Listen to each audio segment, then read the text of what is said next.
Good morning everyone. मैं शिवम चौधरी आपका welcome करता हूं आपके अपने यूट्यूब चैनल, आपके अपने परिवार नॉलेज फ्रेंजी में। जैसा कि हमने यूपी टेट को टारगेट करते हुए कल एक टॉपिक डिस्कस किया था, आज दूसरा टॉपिक लेके आए हैं। और ये टॉपिक्स केवल यूपी टेट के लिए ही नहीं बल्कि आपके सी टेट में भी फायदा देंगे, जैसे सी टेट के एग्जाम चल रहे हैं। और दूसरा, सुपर टेट की वैकेंसीज का नोटिफिकेशन आ चुका है, तो उसमें भी बहुत ही कारगर साबित होंगे।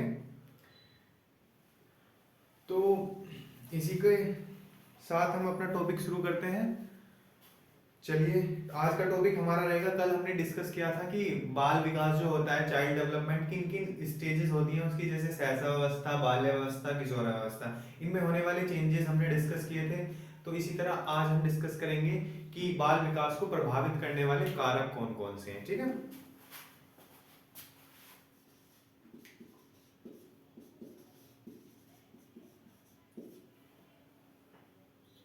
बाल विकास के आधार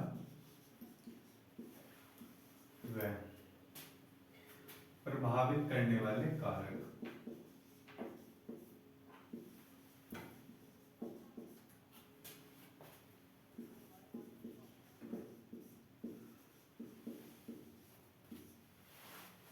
ठीक है बच्चों, तो इसमें क्या क्या है हमारा विकास को जो भी दो कारक हैं प्रभावित करने वाले, केवल दो ही कारक हैं, एक आनुवांशिकी और दूसरा वातावरण। इसके अलावा आपके दिमाग में जो भी कारक आ रहे हो सब इन्हीं के अंदर आ जाएंगे, डोंट वेरी। आनुवांशिकी से मतलब क्या है कि बच्चे की जो शारीरिक संरचना है या थोड़ा मानसिक स्थिति भी अपने आनुवांशिक, जैसे कि बच्चे के माता पिता होते हैं उन्हीं की तरह मिलते जुलते उसके कुछ गुण होते हैं, शारीरिक भी मानसिक भी। ठीक है। और वातावरण क्या है कि जैसे वातावरण में बच्चा रहता है, जैसा आप माहौल रखते हो, जैसे कि लैंग्वेज के ले लीजिए, अगर बच्चा एक हिंदी, जहां मान लो जहां हिंदी बोली जाती है जिसके परिवार में, तो बच्चा हिंदी ही सीखेगा, वो सब चीज क्या है, वातावरण। और अगर वही बच्चा कहीं तमिल तेलुगु भाषा के परिवार में रहेगा बचपन से ही, तो वो कैसी भाषा सीखेगा, तेलुगु। तो ये कुछ चीजें होती हैं जो पर्यावरण से संबंधित होती हैं। तो चलिए डिस्कस करते हैं क्या क्या है इसके अंदर। तो ये है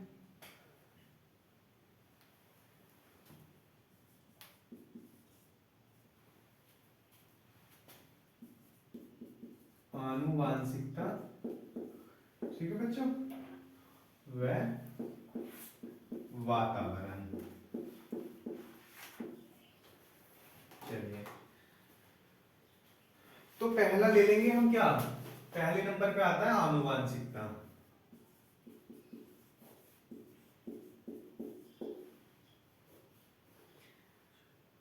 आनुवांशिकता को हम क्या बोल देंगे, हेरिडिटी।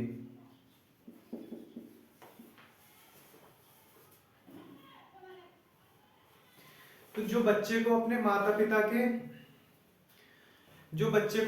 पिता से गुण मिलते हैं, शारीरिक व मानसिक गुण, वो सब क्या कहलाते हैं, आनुवांशिकता के अंतर्गत आएंगे। ठीक है। चलिए मैं आपको लिख के दे देता हूं।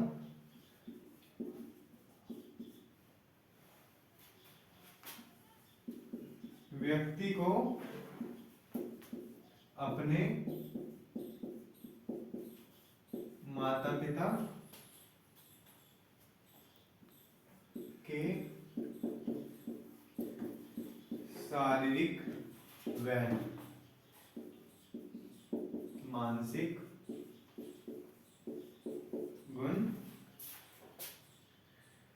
प्राप्त होते हैं। ठीक है। दूसरा क्या है, अब जैसे ये है कि व्यक्ति को अपने माता पिता के शारीरिक व मानसिक गुण प्राप्त होते हैं। आपने देखा होगा कभी कभी कुछ लोग की शक्ल बिल्कुल अपने पापा से मिलती है, तो जैसे कभी आप किसी व्यक्ति से मिले नहीं है, ऐसे ही मोहल्ले गांव में कोई आपको देख के बोल देता है, अरे तुम उसके बेटे हो क्या। तो उसका कारण क्या है कि आपकी जो शक्ल है, यानी शारीरिक ढांचा जो है, वो कहीं ना कहीं आपका अपने पिताजी से मिलता है। इसलिए तो उन लोगों ने आपके पिताजी को देखा था, आपको नहीं देखा था, लेकिन पहचान लिया। तो ये क्या है, शारीरिक गुण जो आपके अपने परिजनों से आपके अंदर आए हैं। ऐसे ही आपने देखा है, कह देते हैं कि भाई इसके तो पिताजी भी पढ़ने में बहुत इंटेलिजेंट थे, इनकी माताजी की भी जो सोच है वो अच्छी है, वो भी इंटेलिजेंट है, तो ये तो बच्चा अपने आप ही होगा। तो ये सब चीजें क्या है, ये आनुवांशिकता को की तरफ इशारा करती है कि जो बच्चे को गुण मिले हैं वो उसके आनुवांशिकता से मिले हैं। ठीक है। अब दूसरा कारण है आनुवांशिकता से भी मिलते कैसे हैं गुण। ऐसे थोड़ी ना है कि कोई क्लास चलेगी इसके लिए कि जी हमारे गुण हमारे बच्चों में डाल दो, ऐसा नहीं होता। ये कब ये होता है कि जब कोई फीमेल यानी कि माताजी, बच्चे की माताजी कंसीव करती है यानी कि गर्भ धारण करती हैं, तो उस समय जो मेल मेल है, मेल और फीमेल के बीच जब रिलेशन बनता है तो तब जो शुक्राणु होता है और ये मेल शुक्राणु जब फीमेल अंडाणु से मिलता है तो क्या होता है, इन पे तुम्हारे शुक्राणु पे और अंडाणु पे कुछ क्रोमोसोम्स होते हैं। ठीक है।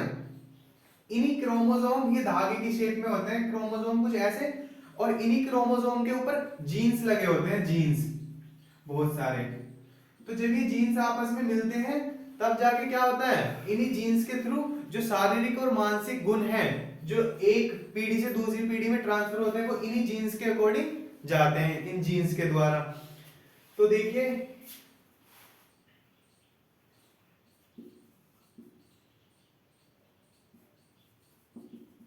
गर्भधारण के साथ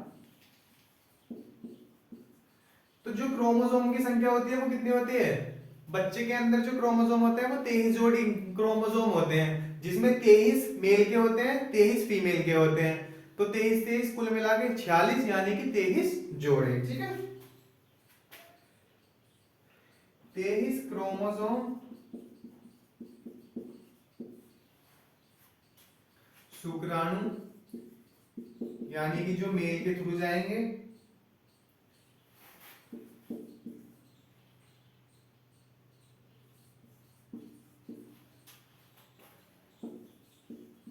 वह 23 क्रोमोसोम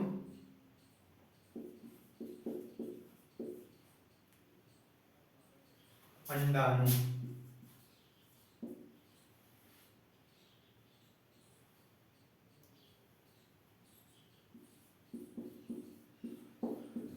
अंडाणु यानी कि ओवम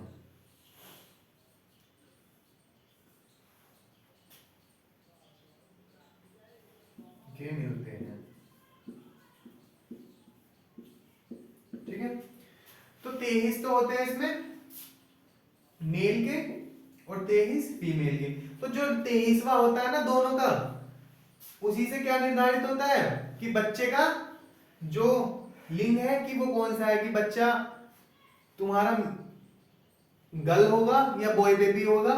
अब वो डिपेंड करता है, अगर XX होता है तो आपका क्या बनेगा, फीमेल, और अगर आपका XY होगा तो क्या बनेगा, मेल। तो क्या होता है, जब लास्ट वाला जो आपका क्रोमोसोम है वो मेल से X ले लेगा और फीमेल का भी X ले लेगा, तो क्या बन जाएगा, गर्ल गर्ल बेबी। ठीक है। और जब तुम्हारा सॉरी इधर Y मेल के है ना इधर, और इधर ये गर्ल के, और जब मेल का Y और गर्ल्स का X मिलेगा तो क्या बनेगा, गर्ल बेबी। ठीक है। चलिए, तो बस इतना ही है इसमें आनुवांशिकता में।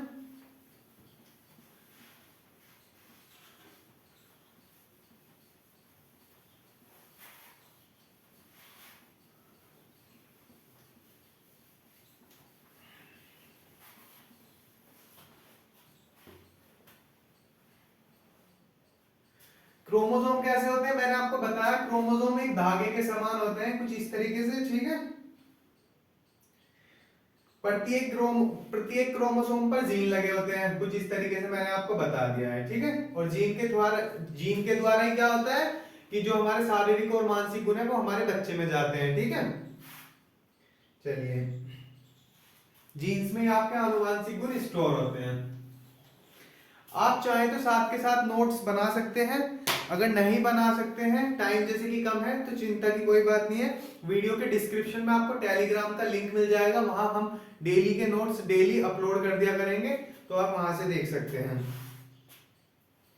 अब देखिए, जो ये वंशानुक्रम हो गई चीजें, इनके कुछ सिद्धांत दिए हैं अलग अलग साइंटिस्ट ने, या अलग अलग थ्योरी हैं, जो भी है हम उन्हें डिस्कस कर लेते हैं। इनसे क्वेश्चंस बनते हैं कि ये कोई भी हमें दे देगा थ्योरी, उससे पूछ लेंगे कि ये कौन से वंशानुक्रम के सिद्धांत की तरफ इशारा करती है, इस तरीके से क्वेश्चन पूछा जाएगा। वंशानुक्रम के नियम, ठीक है, लॉज ऑफ हेरिडिटी, ठीक है। तो पहला इसमें हमारा नियम क्या है, इसी में हमारा पहला नियम आता है बीज कोश की निरंतरता का नियम।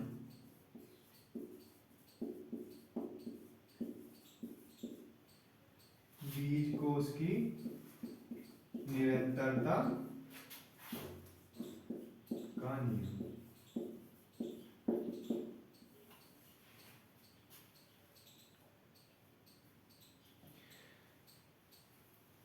तो ये क्या कहता है बीज कोश की निरंतरता का नियम, कि बच्चे को जो हम अपना जीव कोश देते हैं, जो एक पीढ़ी से दूसरी पीढ़ी में हमारा जो जीव कोश जाता है, वो कभी नष्ट नहीं होता, कि एक पीढ़ी से दूसरी पीढ़ी में जाता रहता है, कि जो हम अपने बच्चों को देंगे जो जो बीज कोश हम अपने बच्चों को ट्रांसफर करेंगे, वो हमारे बच्चे अपनी नेक्स्ट पीढ़ी को, और वो उससे नेक्स्ट पीढ़ी को, तो इस क्रम में चलता रहता है। लेकिन अब ये कहते हैं कि इस थ्योरी के अकॉर्डिंग क्या मानना है, कि बस हमारे बच्चों के जीवन में इतना ही रोल है कि हम आए, बीज कोश का ट्रांसफर करा और काम खत्म, कि हमारे लक्षण हमारे बच्चों में चले जाएंगे। तो क्या आप लोगों को लगता है कि ये थ्योरी ठीक है? चलिए पहले थ्योरी की बात लिख देते हैं कि थ्योरी क्या कहती है, आलोचना इसकी तब करेंगे। ये थ्योरी कहती है बालक को देने वाला जीव कोश कभी नष्ट नहीं होता।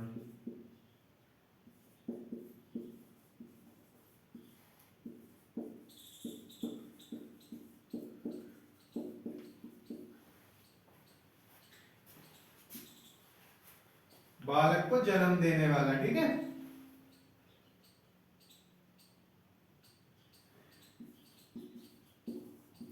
जो बीज कोश बालक को अपने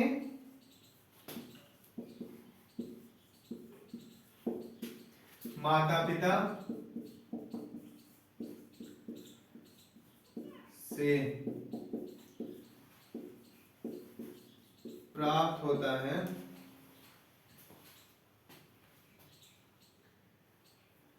उसे वह अपनी अगली पीढ़ी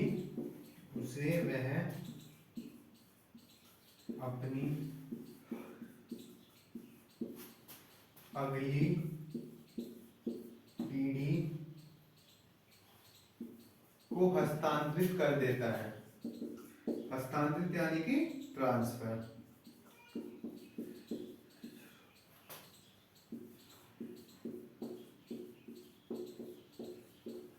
ठीक है, तो क्या भाई पेरेंट्स का रोल इतना ही है कि वो आए और अपना जीव कोश अपने बच्चों को ट्रांसफर किया, बच्चों ने अपने बच्चों में ट्रांसफर कर दिया, और किसी चीज की जरूरत ही नहीं है कि बच्चों के लिए फैसिलिटीज, अच्छा एनवायरनमेंट क्रिएट करना, या उनकी अच्छी परवरिश करना, अच्छा पालन पोषण, क्या उसकी जरूरत नहीं है? अगर मतलब एक पहलवान है, उसने बच्चे को जन्म दे दिया है, उसके बाद ना बच्चे को अच्छा खान पान मिल रहा है, ना पर्यावरण है, तो क्या बच्चा पॉसिबल है कि पहलवान बन जाएगा?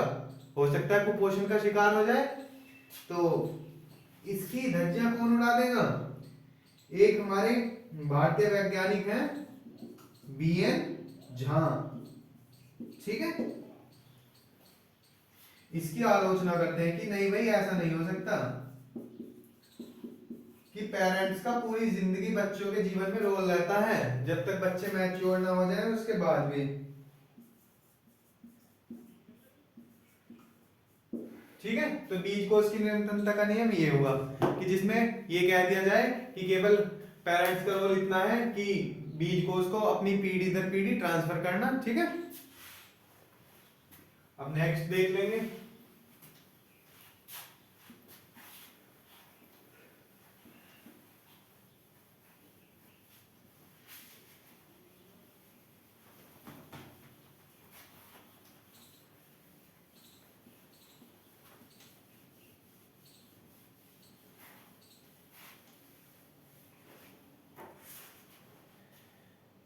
नेक्स्ट है समानता का नियम।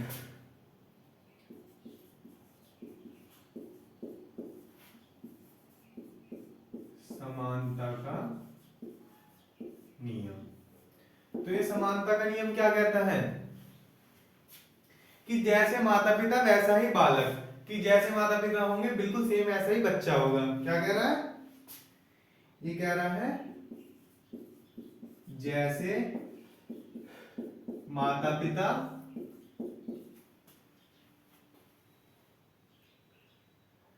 वैसा बालक।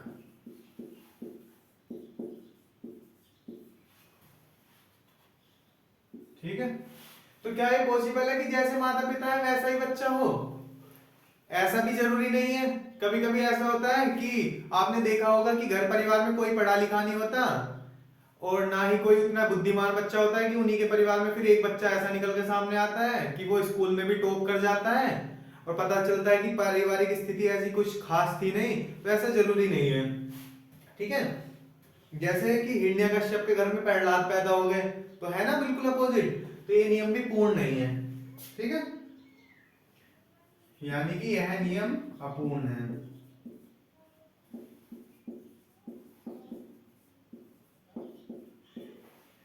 ठीक है, अब इसके बाद एक नियम आया, फिर वो आया कि विभिन्नता का नियम। क्या आया, विभिन्नता का नियम।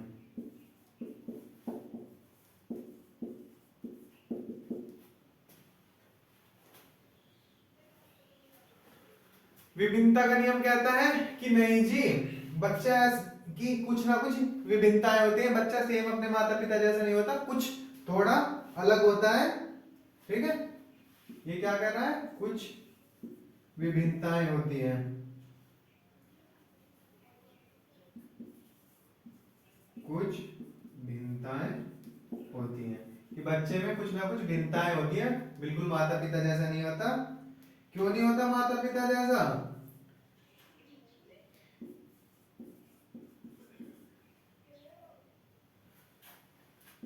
म्यूटेशन के कारण नहीं होता,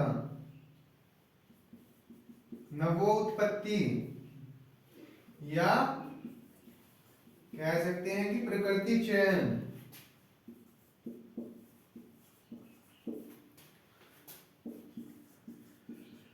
नेचर सिलेक्शन के कारण। अब ये म्यूटेशन क्या है, क्या है भाई म्यूटेशन?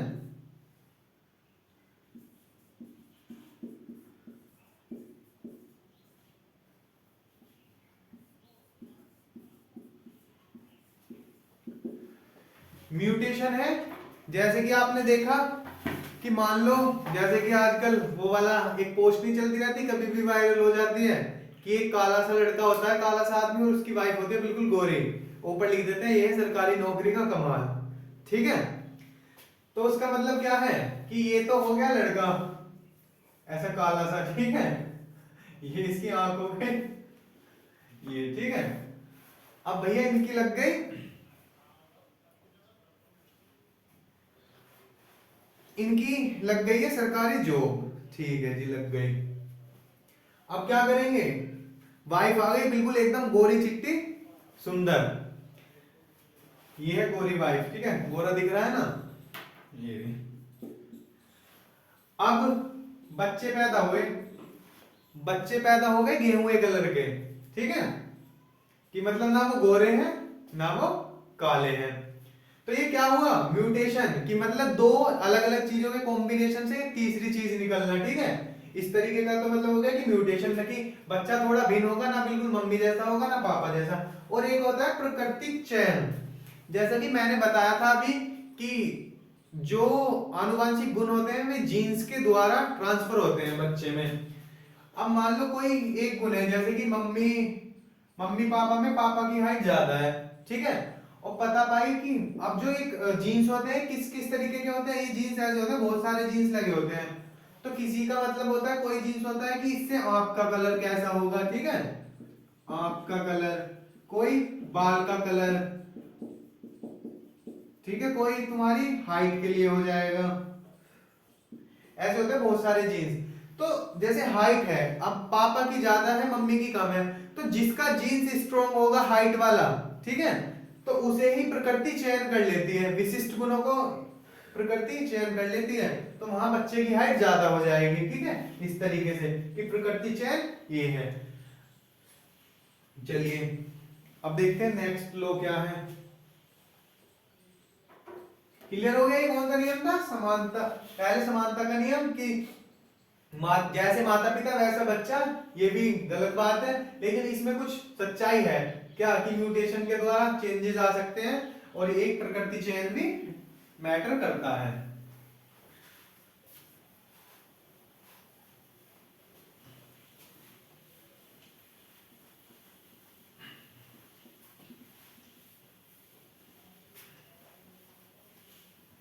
ठीक है भाई। अब नेक्स्ट है आपका प्रत्यागमन का नियम, लॉ ऑफ रिग्रेशन।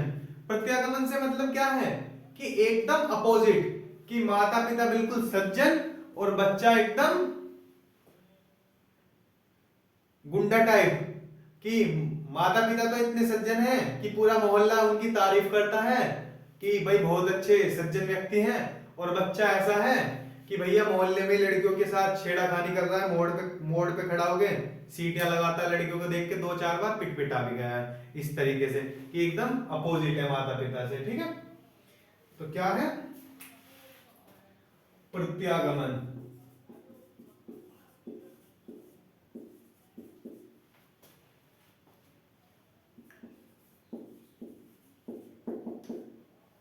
ठीक है, बालक में माता पिता से बिल्कुल विपरीत गुण पाए जाते हैं।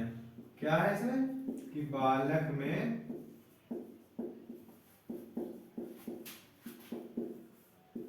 माता पिता से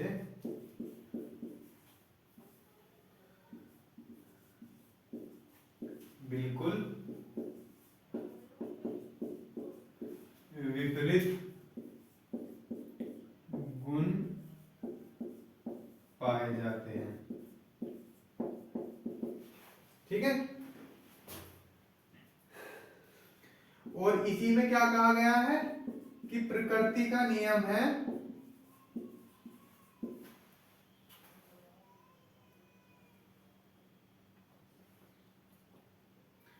प्रकृति का नियम है विशिष्ट व सामान्य गुणों में से सामान्य गुणों को प्रकृति चयन करती है, कि विशिष्ट के बजाय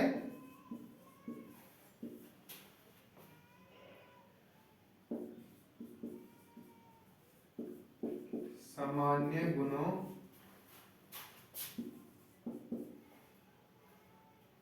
का अधिक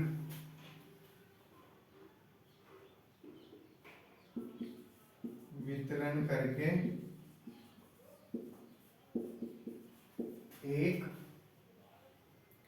जाति के प्राणियों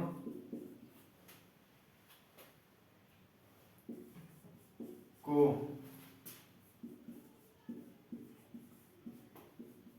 एक ही स्तर पर रखने का प्रयास करती है।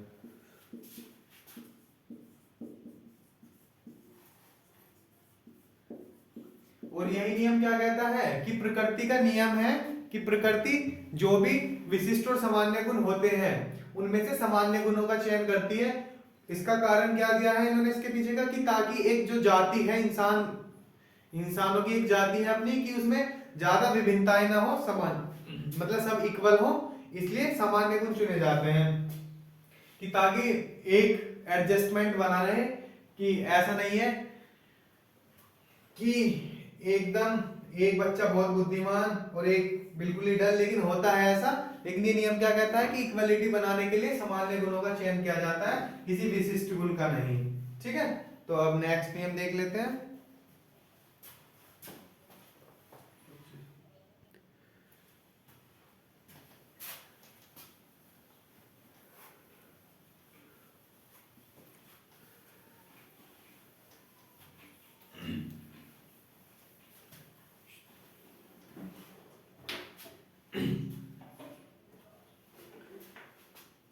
अब आ जाओ भाई, नेक्स्ट है आपका अर्जित गुणों के संक्रमण का नियम। क्या है?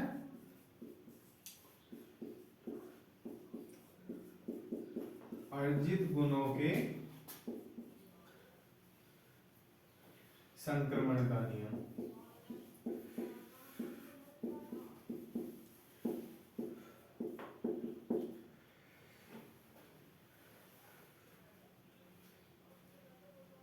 तो ये क्या कहता है? ये कहता है कि माता पिता द्वारा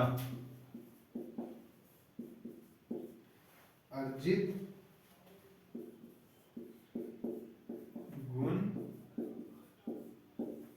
संतान को प्राप्त नहीं होते। ठीक है जी।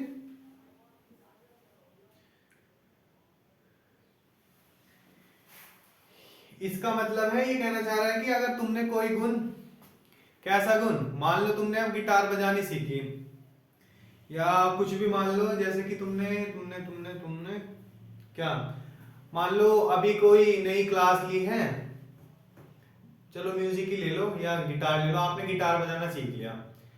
तो आपने सीखा कि हाँ भाई अब हमें बच्चे पैदा करने हैं और क्यों ना गिटार सीख ली जाए, जिससे कि हमारा बच्चा भी गिटार बजाने में एक्सपर्ट हो। अब आपने सीख लिया, तो अब ये थोड़ी ना है कि बच्चा सीख जाएगा। आप भी सोचो, ये तुमने अब सीखा है, ठीक है, ये तुम्हारे व्यवहार में थोड़ी ना था। तो ऐसा नहीं है कि बच्चा भी गिटार ही बजाएगा, ये तुमने वातावरण वाली चीजें, ये वातावरण के अंदर आएंगी कि तुमने सीखा है तो इसलिए। ठीक है, हो सकता है कि बच्चे को वो वातावरण मिल जाए, बाद में आप उसे गाइड कर दो उस चीज के लिए, लेकिन ऐसा नहीं है कि वो खुद ही बोलना शुरू कर दे कि मुझे तो टैना गिटार बजाना है। ठीक है, अब इसका समर्थन कौन करते हैं? इसमें जो आपके मुख्य मनोवैज्ञानिक हैं वो हैं वुडवर्थ भाई साहब।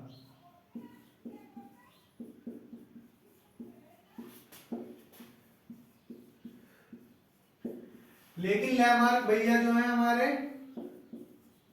कौन है लैमार्क भैया?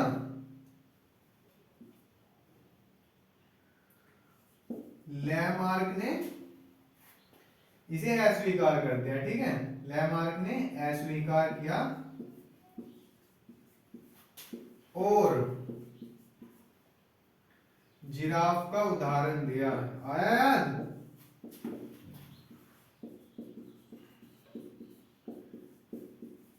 8th 9th की बुक में भी है लैमार्क भैया। कैसे? इन्होंने उदाहरण दिया कि नहीं भाई, जिराफ की गर्दन पहले छोटी होती थी, फिर धीरे धीरे ऐसे हुआ कि जंगल में नीचे घास मिलनी खत्म हो गई उन्हें, जिराफों को, तो वे पेड़ों की पत्तियां खाने लगे। तो पहले जब वो पत्तियां नीचे की खा गए, गर्दन उठा गए, फिर अब पत्तियां थोड़ी ऊंची हो गई तो वो उचक उचक के खाने लगे, तो गर्दन में खिंचाव पैदा हुआ। और निरंतर जब ये चीजें चलती रही तो धीरे धीरे क्या हुआ कि भाई जब ऊपर को करके एक्सरसाइज हो रही थी तो गर्दन में थोड़ी बहुत वृद्धि हुई। तो जब उनके बच्चे हुए उनकी गर्दन उतनी ही लंबी हुई। अब धीरे धीरे जैसे जैसे उन्हें ऊंचाई पे से खाना पड़ा, वैसे वैसे पीढ़ी दर पीढ़ी गर्दन में वृद्धि होती रही, और अब गर्दन की मतलब जिराफ की गर्दन बहुत लंबी हो गई। पहले मान लो ये जिराफ था आपका, कुछ इस तरीके का था, मतलब ऐसा था। ठीक है, ये हो गया आपका जिराफ। थोड़ी ड्राइंग ऐसी बत्तख सी लग रही है, लेकिन तुम इसे जिराफ मान लो। ठीक है, अब बाद में क्या हुआ, बाद में इतनी लंबी हो गई गर्दन खाते खाते। ठीक है, ये जो भी है ये आपका जिराफ हो गया। अब गर्दन ही इतनी लंबी हो गई है भैया उसकी, ठीक है, यहाँ का आ रहा है वो। क्लियर? तो लैमार्क भैया ने ये दे दिया। अब वैसे तो अब सारे गुण तो इंसान के जानवरों से मैच नहीं होते, माना एक आधा एग्जांपल चल जाएगा कि जो जानवर इंसान की मनोवृत्ति के होते हैं। अब मान लो जैसे बंदर हुआ, बंदरों को क्या कहते हैं कि ये हमारे पूर्वज हैं। अब टिप्पणी उनकी हो तो चल भी जाए, अब ये इंसानों पे थोड़ी चलते हैं वैसे ये सब चीजें, लेकिन अब इन्होंने दे दिया तो दे दिया। कोई किसी चीज का समर्थन करता है, कोई विरोध करता है। अब ये तो हो गए कुछ नियम थे। अब कुछ याद करने वाली चीजें हैं कि कौन सा नियम किसने दिया, जरा बोर्ड देख लो।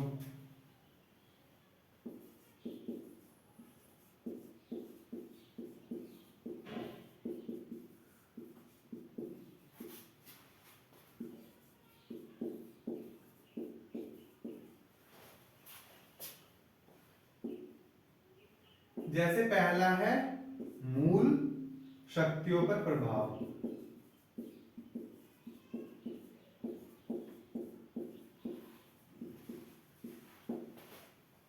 किसने दिया है नियम? थॉर्नडाइक जी ने, ठीक है। फिर आता है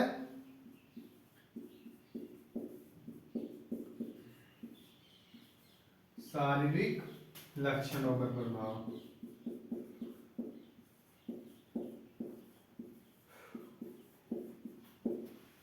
ये किसने दिया?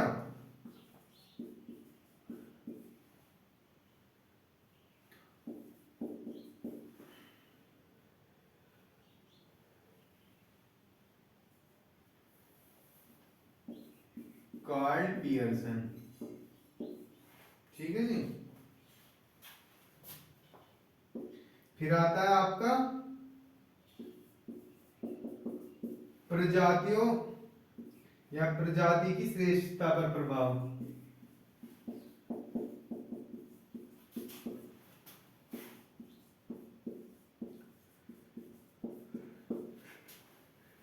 ये किसने दिया? क्लीनबर्ग।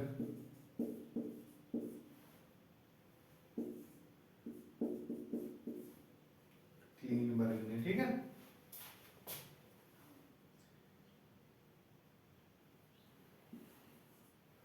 फिर एक नियम है व्यावसायिक योग्यता पर प्रभाव। ये सब याद रखने हैं, सीधे सीधे सही मिलान आ जाते हैं। क्वेश्चन में पूछ लेगा कि कौन सा नियम किसका है, मिलान कीजिए। ये किसका है? कैटल, ठीक है। फिर आएगा आपका चरित्र पर प्रभाव। ये किसका है? डगडेल का।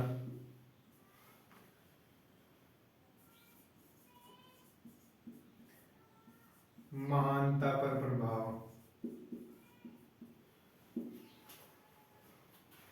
ये दिया है आपका गाल्टन जी ने।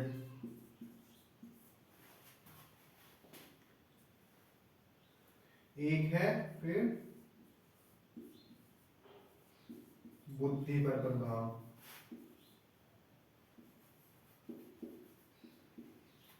ये दिया है गोडार्ड ने, ठीक है जी। अब जैसे कि ये हो गया मूल शक्ति पर प्रभाव थॉर्नडाइक भैया ने, कि मतलब जो भी आपकी शारीरिक और मानसिक स्थितियां हैं वो आपके बच्चे के अंदर कहीं ना कहीं जाएंगी, कि आपका सोचने की क्षमता कैसी है, ये सब चीजें। तो ये दिया है थॉर्नडाइक भैया ने कि जो मूल शक्तियां हैं। अब शारीरिक लक्षणों पर प्रभाव ये दिया कोल्ड पियर्सन ने, कि मतलब अगर कोई इंसान मान लो डोले शोले अच्छे खासे हैं, पहलवान रहा है, तो चांसेस होते हैं कि उसके बच्चे के जो शारीरिक संरचना होगी वो भी सुडौल होगी, चौड़ी छाती, मोटे मोटे डोले, इस तरीके से। तो ऐसे याद रखोगे पियर्सन, कि पियर यानी कि जैसे पिता वैसे ही सन शारीरिक संरचना में, ठीक है। और अब प्रजाति की श्रेष्ठता पर प्रभाव ये किसने दिया? क्लीनबर्ग ने, कि एक प्रजाति है जो जिसकी श्रेष्ठता पर भी मैटर करता है। किस तरीके से कि अगर एक प्रजाति है, मान लो जैसे कि आपने देखा है, ऐसे कह लो कि जो जनरल कैटेगरीज में आते हैं तुम्हारे शर्मा हुए, ये सब गर्ग वगैरह, आपने देखा हो जब भी कोई नीट वगैरह का रिजल्ट आता है तो ऐसे ही बच्चों के नाम सामने आते हैं जो जनरल कैटेगरी से होते हैं, जो अच्छा स्कोर करते हैं, और SC ST के कम। और मेरिट भी इसी हिसाब से कंडक्ट की जाती है कि जनरल के लिए अधिक और SC ST के लिए कम। कारण क्या है? ये नहीं है, ये उसी बात को कहते हैं कि प्रजाति की श्रेष्ठता पर प्रभाव, कि जो इंसान श्रेष्ठ है उसके बच्चे भी श्रेष्ठ होंगे, जो प्रजाति श्रेष्ठ है मतलब। लेकिन इसका कारण क्या है? ये देखा जाए तो एक पर्यावरण की बात है कि अगर तुम एक पौधे को कमरे में रख दो और उसके खाद पानी ना मिले, धूप ना मिले, और दूसरा पौधा वही सेम कैटेगरी का पौधा बाहर रखा है, उसे खाद भी मिल रहा है, निराई गुड़ाई भी हो रही है, धूप भी मिल रही है, पानी भी मिल रहा है, तो भाई वो तो वृद्धि करेगा, लेकिन जो अंदर है वो उसके अपेक्षा बहुत ही कम वृद्धि करेगा। तो अब इसका मतलब ये थोड़ी ना है कि पौधे में गड़बड़ थी, पौधे तो दोनों एक ही श्रेणी के थे, बात है माहौल की। तो सेम यही बात है जो मुझे सही नहीं लगती, लेकिन अब दिया है इन्होंने, तो दिया है कि प्रजाति की श्रेष्ठता पर प्रभाव, कि श्रेष्ठ, जो श्रेष्ठ प्रजाति के होंगे, श्रेष्ठ वर्ग के लोग, उनके बच्चे श्रेष्ठ होते हैं। व्यवसायिक योग्यता पर प्रभाव कैटल ने दिया है कि मतलब जिनके माता पिता में व्यवसाय की समझ है, जो अच्छे व्यवसायी, अच्छे व्यापारी हैं, उनके बच्चे भी अच्छे व्यापारी बनेंगे। तो कहीं ना कहीं आए तो ये सब वंशानुक्रम के प्रभाव के अंदर है, लेकिन इसमें भी कहीं ना कहीं मेरे अकॉर्डिंग तो देखिए वातावरण इन्वॉल्व है, कि जब बच्चा बचपन से देखता है कि पिताजी कस्टमर्स को कैसे डील कर रहे हैं, किस तरीके से बात करते हैं, किस तरीके से मार्केटिंग की जाती है, तो वो सब चीजें वो सीख जाता है। तो इसे वंशानुक्रम में इन्होंने रख दिया है कि बचपन से देख रहा है तो ऐसा मान लो। चरित्र पर प्रभाव ये डगडेल जी ने दिया है कि मतलब इन्होंने शायद एक रिसर्च भी की थी कि एक बच्चा लिया जिसने चोरी वगैरह की, फिर उन्होंने स्टडी की उसके परिवार पे, तो कहीं ना कहीं उनके पिताजी दादाजी भी किसी ना किसी क्रिमिनल एक्टिविटीज में इन्वॉल्व मिले, कि मतलब वो ये कि जिसका अपना खुद का चरित्र ऐसा ही है डामाडोल, तो उसके बच्चे का भी ऐसा ही होगा। तो ऐसे डामाडोल से डगडेल याद कर सकते हो। दूसरा है महानता पर प्रभाव, ये गाल्टन जी कहते हैं कि महान व्यक्ति का बच्चा महान ही होगा।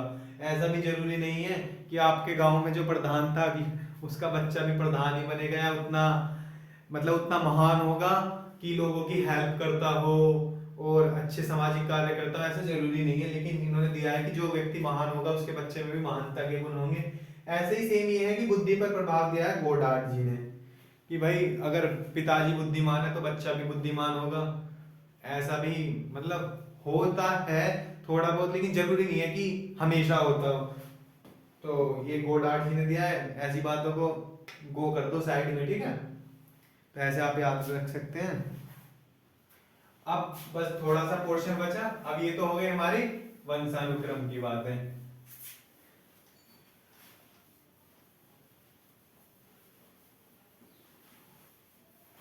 और बच्चे में ये वंशानुक्रम से चीजें कैसे आती हैं, जो ये ट्रांसफर होता है, ये नहीं कि माता पिता के ही गुण बच्चे में आते हैं। 50% तो आएंगे आपके माता पिता के गुण, ठीक है जी, ऐसे देख लो। 50% माता पिता के, और फिर 25% किसके हैं, दादा दादी, ठीक है, और नाना नानी, या फिर ऐसे कह लो मामा मामी, ठीक है, इस तरीके से। मामी नहीं, मामा, ठीक है, मामा चाचा है। क्यों? क्योंकि भाई जो जीन्स दादाजी से आपके पिताजी में ट्रांसफर हुआ वही आप में होना है। अब पिताजी के साथ साथ माता जी के भी तो जीन्स आ रहे हैं, और माता जी के अंदर वो जीन्स कहां से आए, आपके नाना जी से। और जो जीन्स आपके नाना जी में है, या मतलब जो जीन्स आपके नाना जी से आपकी मम्मी जी में आए, वही जीन्स तो आपके मामा जी में भी गए हैं। तो कभी कभी बच्चे देखने को मिलते हैं कि वो उनकी शक्ल अपने मामा से भी मैच करती है।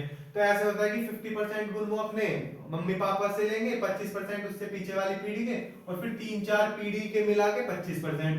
कभी कभी आपने ऐसे देखा है कि आपके परिवार में कोई बात उन्हीं की जाती है परिवार में जिन्होंने कुछ झंडे गाड़े हो, वरना जो नॉर्मल लोग होते हैं उनकी कहानियां कोई नहीं सुनाता। मान लो आपके दादाजी के दादाजी क्या थे, बहुत अच्छे पहलवान थे, आसपास के इलाके में उनका शोर था कि भाई बहुत जबरदस्त पहलवान है, अच्छे अच्छों की छुट्टी की हुई है।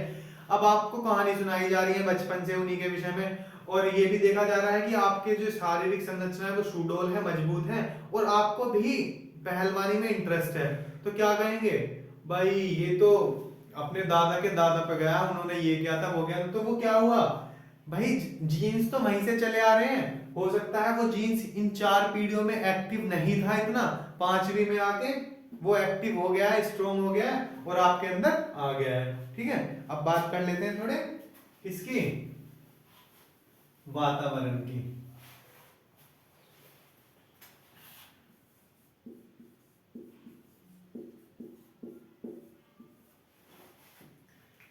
वातावरण क्या होता है, आसपास में जितनी भी सब चीजें आपको दिख रही है सब वातावरण में ही आती हैं। अब जैसे वातावरण 2 टाइप का होता है, क्या, भौतिक वातावरण और सामाजिक वातावरण। भौतिक वातावरण में क्या आएंगे, मैं आपको बता दूं, पहले वातावरण ही बता देता हूँ, परिभाषा भी आ जाती है कभी कभी सीधी।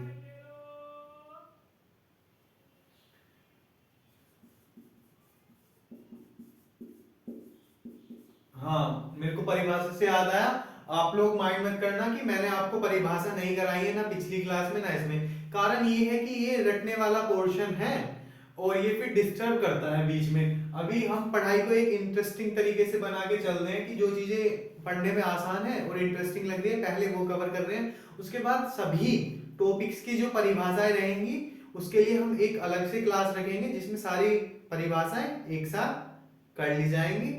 तो ये रटने वाला पोर्शन इसे लास्ट टाइम पे करेंगे, तो आप टेंशन ना लें, ठीक है।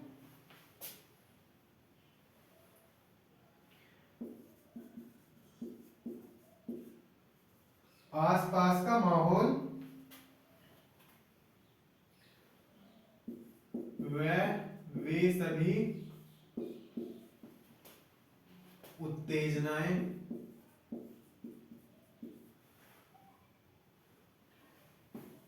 जो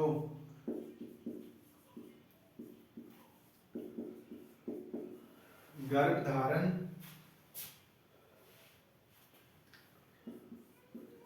से मृत्यु तक हमें प्रभावित करती हैं।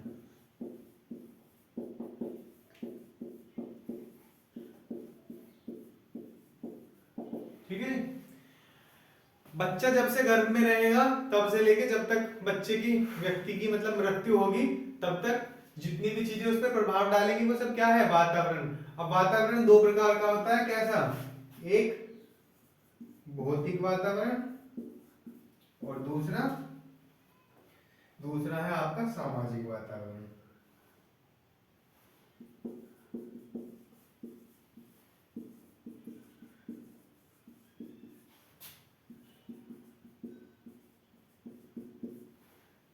ठीक है जी,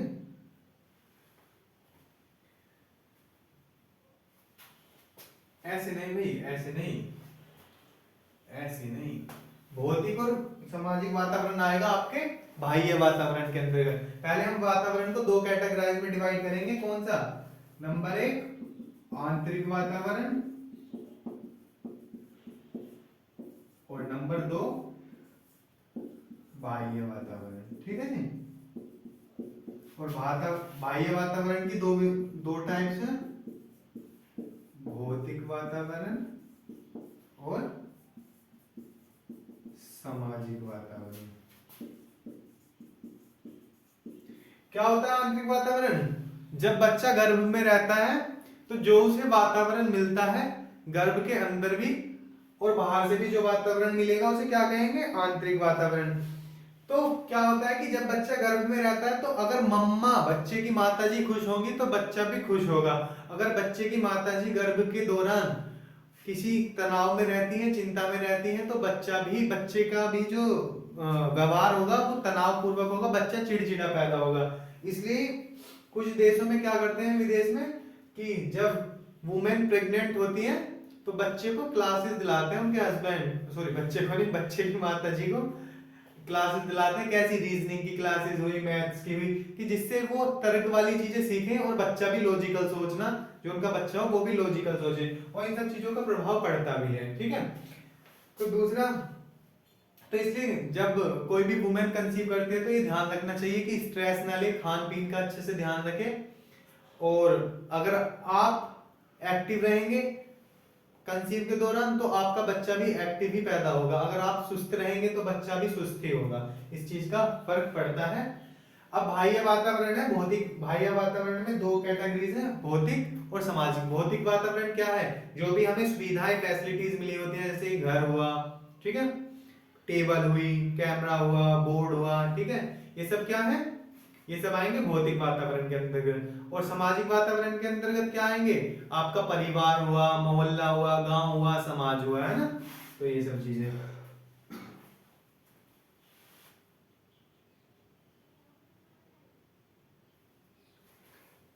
तो बस यही है आज की क्लास में। क्लास में कोई चीज समझ ना आई हो तो आप कमेंट्स बॉक्स में पूछ सकते हैं, हम आपको क्लियर करा देंगे। बाकी देखो बच्चों, क्वेश्चन लगाने का ये है कि दोस्तों अगर हम क्वेश्चन लगाएं तो मैं इतना सारा लिखूं आप भी बोर हो जाओगे, तो क्वेश्चंस के लिए हम देखते हैं नेक्स्ट क्लास लेके आएंगे जिसमें क्वेश्चंस आपको शो होंगे, इस तरीके से कोशिश करेंगे क्वेश्चंस लगाने की, वरना अपना पहले टॉपिक डिस्कस कर लेंगे। आप क्वेश्चंस के लिए प्रीवियस ईयर क्वेश्चंस लगा सकते हैं, बेस्ट होते हैं। ठीक है, तो चलिए क्लास को, ये मेरी रिक्वेस्ट है आपसे कि क्लास शेयर जरूर करें ताकि ज्यादा से ज्यादा लोग जुड़ सके, और अगर क्लास अच्छी लगती है तो लाइक कीजिए, और चैनल को सब्सक्राइब करना तो बिल्कुल मत भूलिए। ठीक है, चलिए बाय, फिर मिलेंगे नेक्स्ट टॉपिक के साथ।